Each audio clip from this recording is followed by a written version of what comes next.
Rappelez-vous ce que j'ai dit au sujet de la vie de Christ en vous. Vivre comme Christ, prendre Christ comme notre Sauveur, comme celui qui nous a franchis du péché, comme notre force et notre vie. C'est Dieu seul qui peut nous révéler ces choses. Que dit l'apôtre Paul dans sa prière? Qu'il vous accorde selon la richesse de sa gloire, d'être puissamment fortifié par son esprit dans l'homme intérieur. Éphésiens 3,16. Ne voyez-vous pas que c'est un Dieu tout-puissant agissant par sa toute-puissance dans le cœur de ses enfants qui croient? Vous avez essayé de saisir cela, vous avez essayé de vous en emparer, vous avez essayé de le croire, et cependant vous n'avez rien obtenu. C'est parce que vous n'avez pas cru que ce qui est impossible aux hommes est possible à Dieu. Je pense que ce que nous avons dit dans les précédents audios au sujet de l'amour peut avoir amené plusieurs d'entre vous à comprendre ceci. Je dois être rempli d'amour d'une façon tout à fait nouvelle. Mon cœur doit être rempli de la vie d'en haut, de cet amour divin qui prend sa source à la fontaine de l'amour éternel et qui doit couler en moi constamment et déborder au dehors.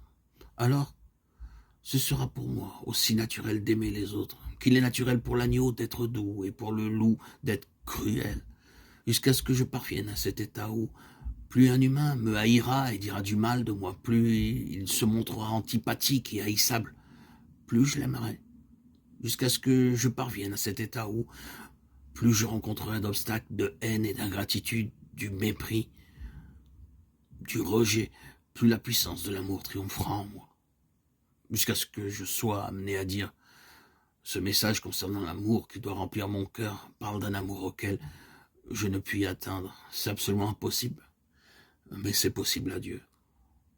Pourquoi vous ai-je parlé ainsi au sujet de votre vie spirituelle?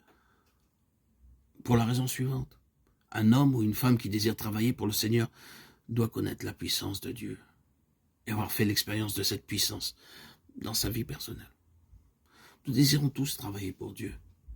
Bien-aimés en Christ, chers amis, frères et sœurs, je voudrais que vous le fassiez avec une figure joyeuse. Certains d'entre nous supplient Dieu de nous accorder un puissant réveil. Je puis dire que pour ma part, c'est là la prière qui monte constamment de mon cœur. Oh, que Dieu réveille les croyants. Je ne puis penser en premier lieu à tous les formalistes inconvertis qui sont membres d'une église, ni aux infidèles, ni aux sceptiques, ni à tous les malheureux qui périssent autour de moi. La prière que j'adresse à Dieu en premier lieu est celle-ci. Seigneur, réveille ton église et ton peuple. Je vous en supplie une fois de plus, priez pour le peuple de Dieu, si faible que soient certains croyants, peu importe. Si ce sont des enfants de Dieu, ce sont des frères, des sœurs, des amis. Priez pour eux, aidez-les à sortir des ténèbres. Priez pour l'église de Dieu et croyez que Dieu accordera la bénédiction que vous demandez. Ce n'est pas pour rien qu'il y a tant de cœurs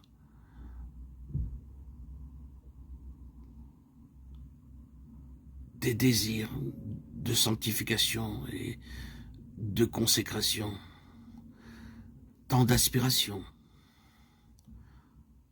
Ce désir est envoyé par Dieu. Dieu veut créer en vous, en nous, le vouloir et le faire, Philippiens 2,13. Dieu a déjà créé dans votre cœur le vouloir.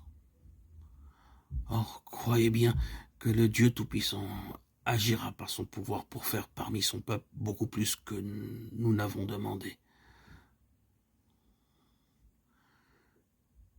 À celui qui peut faire, par la puissance qui agit en nous, infiniment au-delà de tout ce que nous pouvons demander ou penser, à lui soit la gloire. Éphésiens 3,20.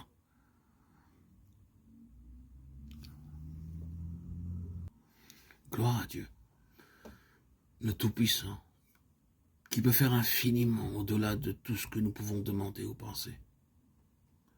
Attends-toi à Dieu, mon frère, ma sœur, mon ami, mes bien-aimés. Il en sera pour toi comme pour Israël. En ce jour, l'on dira, voici, c'est notre Dieu, nous l'avons attendu, et il nous sauvera. C'est le Seigneur, nous l'avons attendu, nous serons dans l'allégresse et nous nous réjouirons de son salut. Ésaïe 25, 9. Ce qui est impossible aux hommes est possible à Dieu. Nous vivons au milieu d'un monde de péché et de tristesse, un monde où règne le diable. Mais rappelez-vous ceci, Christ est sur le trône.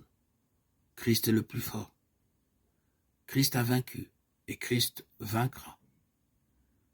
Et si vous vous sentez vidé, brisé, sans force, infirme, louez Dieu de ce qu'il peut faire son œuvre en chacun de nous.